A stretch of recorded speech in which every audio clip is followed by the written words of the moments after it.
میں انگریزوں کے دور اقتدار میں محکمہ پولیس کا ایک انسپکٹر۔ یہ کہانی سراغ رسانی کی حیران کن رویداد ہے۔ ایک ایسی ناقابل یقین کہانی جو انسانی فطرت کے منافی ہو اور جو بہت سو کے سر گما دے گی۔ کہانی میں جانے سے پہلے آپ سے ایک ہی درخواست ہے کہ اگر آپ اس چینل پر نئے ہیں تو اس چینل کو سبسکرائب کیجئے اور ساتھ ہی بیل آئیکن کو بھی پریس کیجئے تاکہ ہر نئی آنے والی ویڈیو کا نوٹیفیکیشن آپ کو بر وقت مل سکے۔ تو آئیے کہانی کی طرف چلتے ہیں۔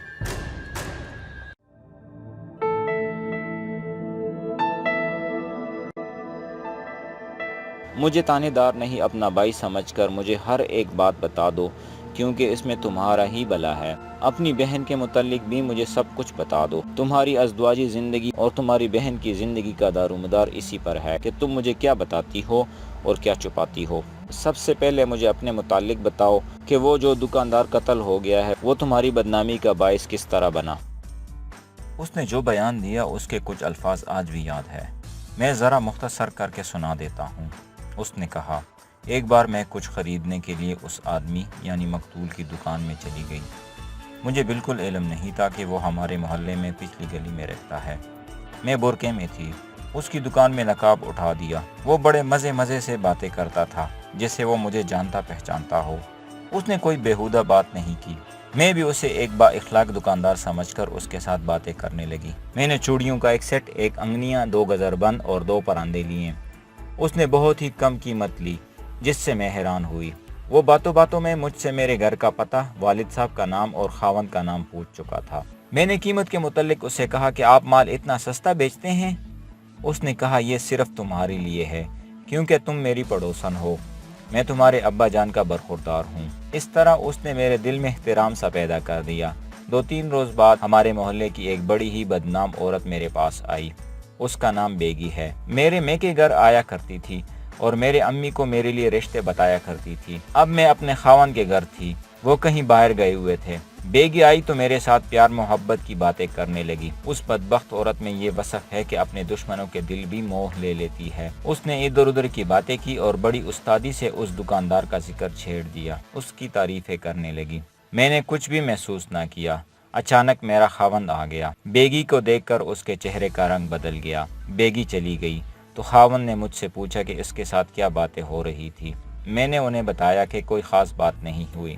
انہوں نے ذرا غصے سے کہا کہ آئندہ یہ عورت یہاں نہ آئے۔ میرے خاوند میں یہ خامی ہے کہ وہ وہمی ہے۔ 2 روز بعد بیگی پھر آ گئی۔ میں دعائیں کرنے لگی کہ یا خدا وہ نہ آ جائے۔ مجھ میں اتنی چالاکی نہیں تھی کہ اس چالاک اور ہوشیار عورت کو ٹال کر گھر سے نکال دیتی۔ وہی ہوا جس کا ڈر تھا۔ وہ آ گئے اور غصے میں دوسرے کمرے میں چلے گئے۔ اب کہ بیگی نے بڑے اچھے لہجے میں میرے دل میں یہ بات ڈال دی تھی کہ وہ دکاندار مجھے چاہتا ہے، میں سر سے پاؤں تک کانپ اٹھی، اسے ٹالا۔ وہ چلی گئی تو خاوند نے صاف الفاظ میں میرے چال چلن کے خلاف شک کا اظہار کر دیا۔ ان کا وہم دور کرنا میرے بس سے باہر تھا۔ میری قسمیں ان کا شک رفع نہ کر سکی۔ اگلے روز وہ کٹنی بد کردار پھر آ گئی۔ میں نے سوچا تھا کہ اسے شرافت سے سمجھا دوں گی کہ یہاں نہ آیا کرے، لیکن اس نے اس دوزخی دکاندار کا پیغام مجھے دے کر میرا خون گرما دیا۔ میں نے اسے گالی گلوچ کر کے گھر سے نکال دیا۔ 2 ہی دن گزرے ہوں گے کہ دروازے میں سے کسی نے ایک لفافہ اندر پھینکا۔ میں نہیں دیکھ سکی کہ وہ کون تھا۔ خاوند گھر پر نہیں تھا۔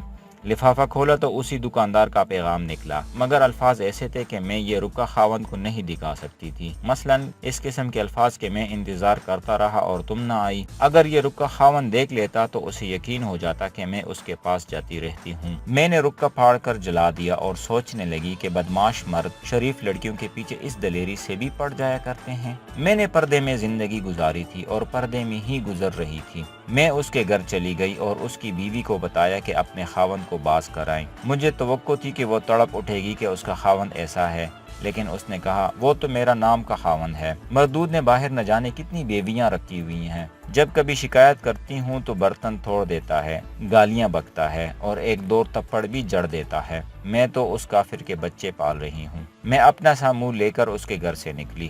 مجھے معلوم نہیں تھا کہ میرا وہمی خاوند میرا پیچھا کر رہا تھا۔ میں اس دکاندار کی دکان پر چلی گئی۔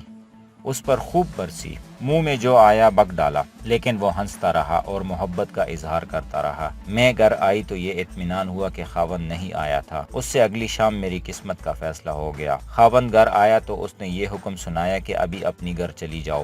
میں تمہیں نہیں رکھ سکتا۔ میں نے اس کے پاؤں پکڑ لیے۔ اس نے کہا تم سمجھتی ہو کہ میں ورکشاپ میں چلا جاتا ہوں تو تم آزاد ہو جاتی ہو۔ میں تمہیں دیکھ رہا ہوں، کل تم اس بدماش کے گھر گئیں، وہ تمہیں وہاں نہ ملا تو اس کی دکان پر گئی۔ جب تم وہاں سے نکلی تو میں اس بدکار سے ملا، میں اسے قتل کرنے کے لیے گیا تھا، لیکن اس نے مجھے بتایا کہ وہ نہیں بلکہ تم اس کے پیچھے پڑی ہوئی ہو۔ وہ کہتا ہے کہ اسے محلے داری کا خیال ہے اور تم اس کا پیچھا نہیں چھوڑتی۔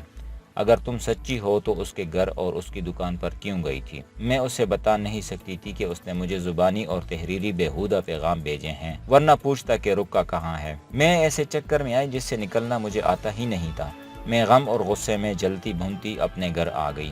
امی اور ابا جان کو بتایا تو انہوں نے سر پیٹ لیا۔ میری چھوٹی بہن نے تو سنا تو اس پر پاگل پن کا دورہ پڑ گیا۔ یہ اس کی ایک کمزوری ہے، برداشت تو کرتی ہی نہیں۔ اب بھی مجھے ڈر ہے کہ اسی پاگل پن میں گھر سے نکل گئی ہے اور دریا میں ڈوب مری ہے۔ میں نے پوچھا کیا وہ واقعی پاگل ہے؟ اس نے جواب دیا نہیں، اچھی خاصی عقل مند اور سلیقہ شعار لڑکی ہے، اگر اسے غصہ آ جائے تو پاگلوں کی طرح حرکت کرنے لگتی ہے۔ پھر یوں ہوا کہ میری امی اور ابو میرے خاوند کے پاس گئے۔ اس وہمی آدمی نے 2-4 اور باتیں گڑھ کے مجھے بدچلن قرار دے دیا۔ ہم 2 ہی بہنیں ہیں، خدا نے بھائی دیا ہی نہیں۔ ہماری آپس میں سہیلیوں کی طرح رازداری اور بے تکلفی ہے۔ چھوٹی بہن نے مجھ سے پوچھا کہ اصل معاملہ کیا ہے۔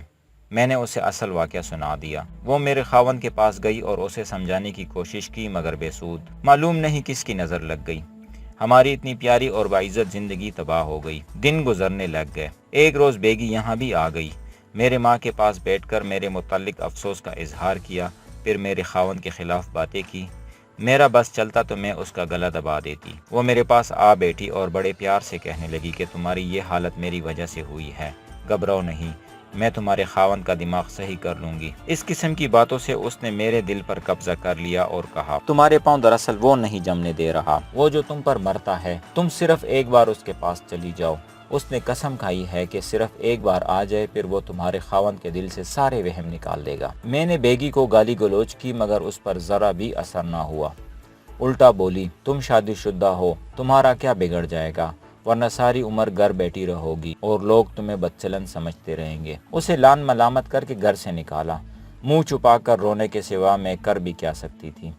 میں نے چھوٹی بہن کو بتا دیا کہ آج یہ بات ہوئی ہے۔ وہ امی اور ابا جان کو بتائے بغیر میرے خاوند سے ملی اور اسے بتایا اور اسے شرم بھی دلائی مگر اس پر کچھ اثر نہ ہوا۔ ایک روز بہن نے مجھے بتائے بغیر کسی کے گھر جانے کا بہانہ کر کے اس مردود دکاندار کے پاس چلی گئی۔ واپس آئی تو میں نے دیکھا کہ وہ بہت اکھڑی اکھڑی سی تھی۔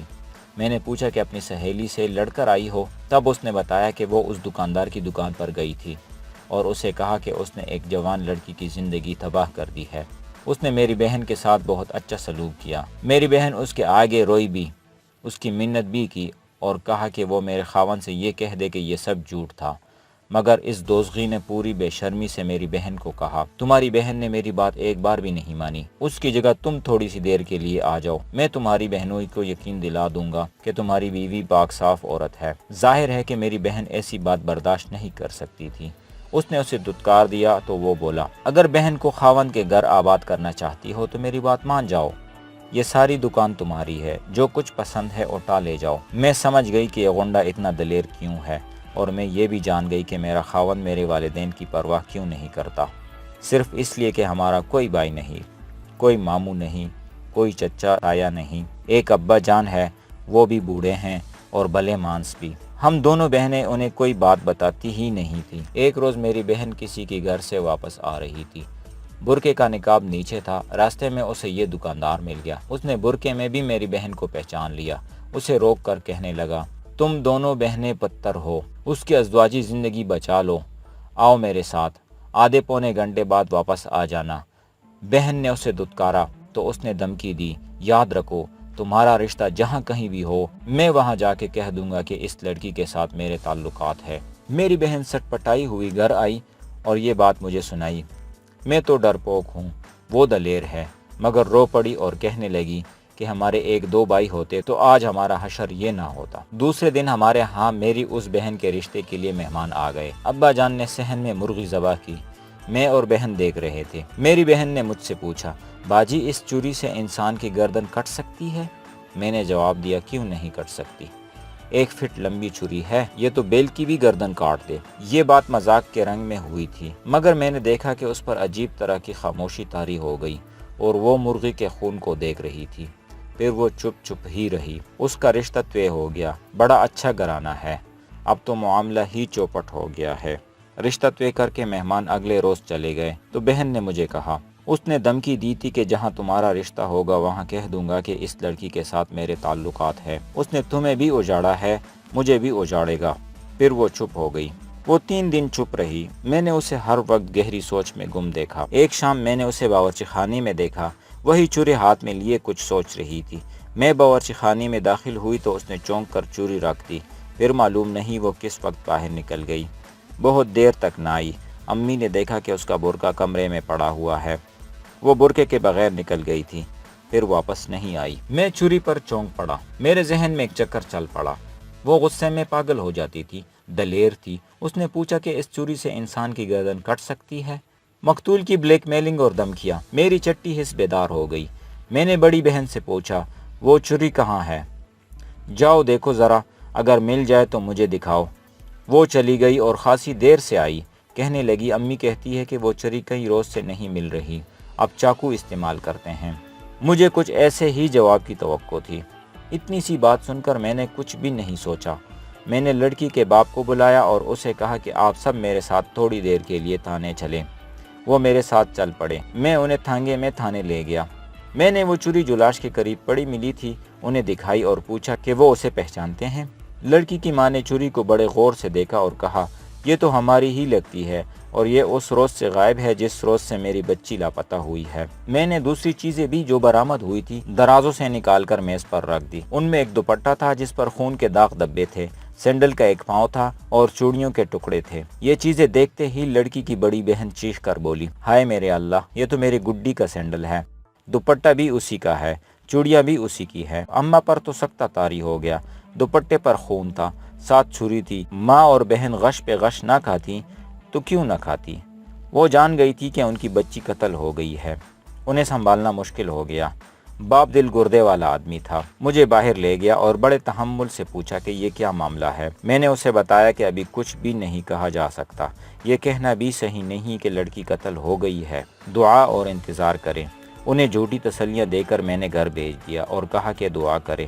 بعد میں پتہ چلا کہ ان کے ہاں بچی کی سلامتی کے لیے 3 دن قرآن خوانی ہوتی رہی تھی۔ میرے لیے یہ معمہ تھا کہ کیا لڑکی نے قتل کیا ہے یا وہ قتل ہوئی ہے۔ ایک قیاس یہ تھا کہ مقتول نے لڑکی کو اغوا کرایا اور اپنے ساتھیوں کے ہاتھوں قتل ہو گیا۔ یہ ساتھی لڑکی کو لے اڑیں، مگر لڑکی گھر سے چوری لے کر کیوں گئی تھی؟ ادھر میرے مخبر وغیرہ 2 سکوں کو ڈھونڈ رہے تھے۔ میں نے انہیں نئی لائن دی اور بتایا کہ اب دیہات میں کوئی شہری لڑکی ڈھونڈو۔ کھرے صاف تھے، لڑکی کو زبردستی لے جایا گیا تھا اور کھرے دیہات کی طرف گئے تھے۔ یہ کام میرے مخبروں کے لیے مشکل نہیں تھا۔ میں نے کھوجی کو پھر بلایا اور اسے کروں کے نشان دکھا کر کہا کہ وہ ذہن پر زور دے کر ان آدمیوں کے کروں کو پہچانے جیسا کہ میں نے بتایا ہے کہ وہ تجربہ کار بوڑھا کھوجی تھا۔ اس نے کہا، آپ اس روز مجھے واپس لے آئے تھے، ان میں ایک کھرے کے متعلق مجھے کچھ شک تھا۔ جس طرف یہ کھرے جا رہے تھے ادھر ایک پرانا وارداتیہ رہتا ہے، آپ اسے جانتے ہوں گے، اسے بلا وارداتیہ کہتے ہیں۔ مجھے شک ہے کہ ان میں سے ایک کھرا اس کا ہے۔ آپ کے یہاں آنے سے پہلے بھی میں یہ کھرا دیکھ چکا ہوں، شاید 3 سال گزرے دیکھا تھا۔ رگھوناتھ کو میری اس نئی قیاس آرائی سے اتفاق نہیں تھا۔ کہنے لگا، ملک صاحب، آپ کا دماغ اچھا بھلا ہے، ذرا سوچئے، کیا ایک پردہ نشین کنواری لڑکی رات کے وقت چھری سے ایک گونڈے کو بھلا قتل کر سکتی ہے؟ میرے منہ سے بے اختیار یہ الفاظ نکلے، رگھوناتھ جن بہنوں کے بھائی نہیں ہوتے وہ سب کچھ کر سکتی ہے، وہ ہتھیار ڈال بھی دیتی ہے اور ہتھیار اٹھا کر ہم جیسوں کے پیٹ بھی پھاڑ سکتی ہے۔ میں نے بلا وارداتیہ ابھی دیکھا نہیں تھا۔ تھانے میں اس کا ایک فوٹو اور پورا ریکارڈ موجود تھا۔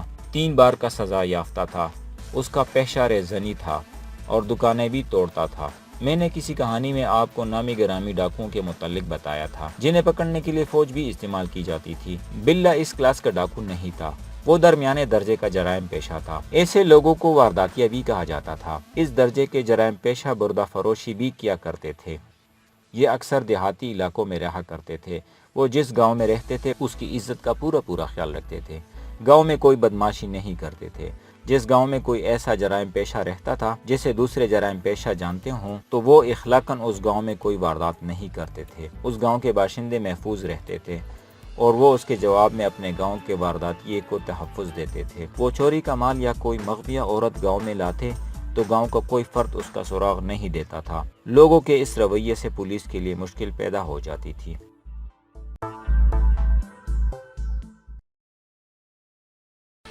تو یہ تھا آج کا ایپیسوڈ، امید ہے آپ کو پسند آیا ہوگا۔ کمنٹس میں اپنی رائے کا اظہار ضرور کیجئے۔ اس کے ساتھ ساتھ اس چینل کو سبسکرائب کیجئے اور بیل آئیکن کو بھی پریس کیجئے تاکہ ہمارا ساتھ برقرار رہ سکے۔ شکریہ۔ ملتے ہیں ایک نئی کہانی کے ساتھ، تب تک کے لیے خدا حافظ۔